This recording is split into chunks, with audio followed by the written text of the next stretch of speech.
trying to get across the message that black bears aren't dangerous. I don't want people to think they don't need to respect them and have a little bit of a common sense fear, but just really want to stress the point that black bears, especially here in southern Ontario, I think it's important that people just understand that black bears are generally not dangerous. It might be a little bit different when you're way up north, they've never seen a human before and they don't know that they should fear you. But bears have been cohabitating with humans for thousands of years and co-evolving. So, the First Nations were in competition with bears for thousands of years, and bears have learned to avoid humans for that reason. We've had tools for that long. We've had tools capable of killing them and protecting ourselves from them. So they know, they do respect humans. So very, very rare situation where bears actually going to attack you. There's the common fear, common myth that female black bears are very protective mothers when it comes to their cubs. I haven't experienced that. I've seen hundreds and hundreds of bears, maybe 1,000 bears over the last 25 years. I've bow hunted them for 25 years now, I guess it is, just over 25 years. I've had many, many close encounters. Decided I was going to bear hunt one year from the ground. I typically bait, but what I did is I put had my bait set up about 15 yards from my tree stand. Decided I was going to sit on the ground this particular year, so I sat at the base of a huge pine tree, built a nice little shelter around me out of the branches with a nice big opening for shooting. I was shooting traditional bow, so I needed a little bit of room to maneuver. Sat on a little chair, or I guess it was probably just a stump at the time, and made sure I could get up and shoot, or kneel and shoot. So anyway, I was sitting there and I heard a bear come up right behind me. As they often do, they always circle trying to get downwind of you. And I could hear him come up to the tree right behind me, maybe 3-4 feet away. And then, I caught out of the corner of my eye, him was a bit of a dip behind me and behind the tree. Caught him coming up the hill beside me. And this is a dense pine forest, and then an open rock outcrop in front of me where the bait was. And he came up and he kind of circled around. He kept peering into the little cave, little hideaway I had under there by the tree. And he finally came up, was crouched down, sitting with the bow on my lap, arrow always on the rest, extending out in front of me. And he literally came around and stuck his head in through the opening in the branches and touched my arrow, sniffed my arrow. When he sniffed that arrow and caught my scent, his eyes got big, and he jumped back and ran about 5 yards. And I looked back at me again, I think shocked that he allowed me to get so close to him, and didn't know what to think. So he took off, and didn't see him again for a couple of days. But that's how close I've been to bears. And really the key is just to stay calm. Other situations I've been on a bear bait, been up in a tree stand. Typically don't go up that high, maybe 12 feet. And I've had cubs go up trees right beside me, and the mothers, they'd look and watch the cubs, see what they're doing, and look over, and they'll see me and they don't react. And I've seen boar, big males, especially in the spring, chasing those cubs, trying to kill them. So if they kill them, the sows will come back in the heat. And again, the mothers just don't protect their cubs. So they're not like grizzlies. Grizzlies, different story completely. All the stories are true. Do not get between a mother grizzly and her cubs. But black bears are different. Don't do it. I don't suggest you do that. I'm just saying, if you get into that situation, don't fear for your life, and don't assume you're a goner, because it's not true.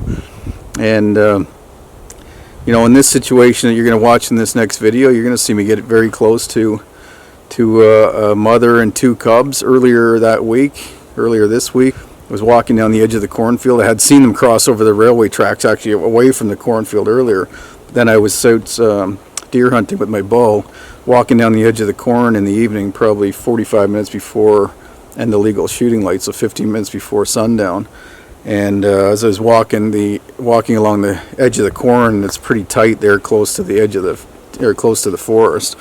I saw one of the bears take off in front of me. I think it was the cub. Then I could hear the mother off in the cornfield, and cub just kind of gave a woof and then ran up a huge pine tree. I don't think I caught it on video. Let's see if I'll check that video footage again. But cub ran up, and then as I got closer, I could hear it come back down again, and pine forest, so I couldn't hear it run off, but I assume it ran and probably went across the railway tracks. But again, I was between the mother and the cub. So watch this next clip of the video and see how close I got to one of the cubs. The second cub that came through first was probably about 20 yards away. Second cub came as close as 10 feet away, and I kind of stood up a little bit off my stump there and kicked the ground just to alert it that it was about to literally walk right into me. It was coming between two trees, and if it did, I had logs on either side of me. It had to actually come right through me in order to get into the field behind me. So if it had done that, I was afraid that if it got that close, it's a big cub. They're eating really well, so it's probably a 50 or 60 pound cub, and it turned and ran. But if it had come right to my feet and then sniffed me or saw me move, it could have run up one of the big trees right beside me. And if it had done that, the mother was going to follow the cub anyway, and if it seen the cub react like that, it might have come over a little bit more aggressively and quicker. And you get that close to an animal and you scare it that way, there's a defensive reaction. Even we will have a defensive reaction. It might be to lash out, even though they don't want to do any damage, no intent to harm. If they lash out at that close range, who knows? It could have bitten me, could have run over me, could have swatted me, whatever. There was the potential for that to happen. So that's what I'm saying. Don't assume that black bears are harmless, because they're not. They have the tools, they have the teeth and the claws to do some damage. In fact, you see sort of my amulet, but that was the first bear that I shot when I was in my, I think I was probably 21 when I shot that bear. So that's a claw from it. That's a fairly small bear, but you can see that's a big claw. That's the front claw, probably middle claw, and it can definitely rip open flesh easily with that. So even just a simple swat would have ripped me open. So you do have to respect them. Just don't be totally living in fear of bears. They're not going to come into your campsite at night and attack you in your tent or around the campfire or on your way to the washroom. So just again, have some respect for them, but don't live in fear. And just if you see them, just admire them and appreciate that you're that close to an animal. I hunt them, hunted them. I hunted them more in the past when it was one of my main sources of meat. Ontario has a high population of bears. It's a viable, sustainable food source. So I don't think bear hunters are just about trophy hunting and machoism. Bear hunting is a legitimate way of obtaining food for your family. And in fact, it was the first solid food that my daughters ate when they moved on from baby food, from soft foods. So, and it's excellent meat. So I recommend do a little bit of research into the bear population in different areas, what the hunting regulations are, and where good areas are to go photograph bears, if that's what your thing is. And it is for me most of the time. I just love being around nature. I love being around animals. Once in a while I harvest one for food. Other than that, I respect. I love to see them, and I want to encourage populations. I want to help populations be as high as possible so that I can see them more often.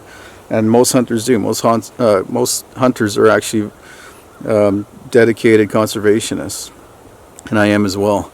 So enjoy the video, and if you have any questions, just let me know. Send me an email or text or comment below, and I'll get back to you as soon as possible. And hopefully you like this video. Hopefully you gain a little bit more understanding of black bears and some appreciation for them. One tip: people ask me what I have for defense. I'm going to show this thing, and I'm going to post another video on this specifically. How do I get so close to animals? And I've got other stories of how close I've been to moose and deer and some other animals that people are always shocked at. A couple of things. One is I voice call almost every animal. So if deer, which I just spooked a deer out of here as I was driving up, I just grunt and calm them down. But number one tool I use for getting close to animals is this. Doesn't look like much, and it's not. It's practically free. I'll post another video on it, but I get close to animals because I use this religiously, and there's an example of what it does. So I'm sure you can guess what it is. If you can't, stay tuned for the video, and I'll tell you exactly why I use this, how I use this, and how to put something together like this for yourself. So thank you for watching, and Please subscribe. Hope you're enjoying the channel. I hope you'll subscribe to the channel and get notified first when the next videos are out.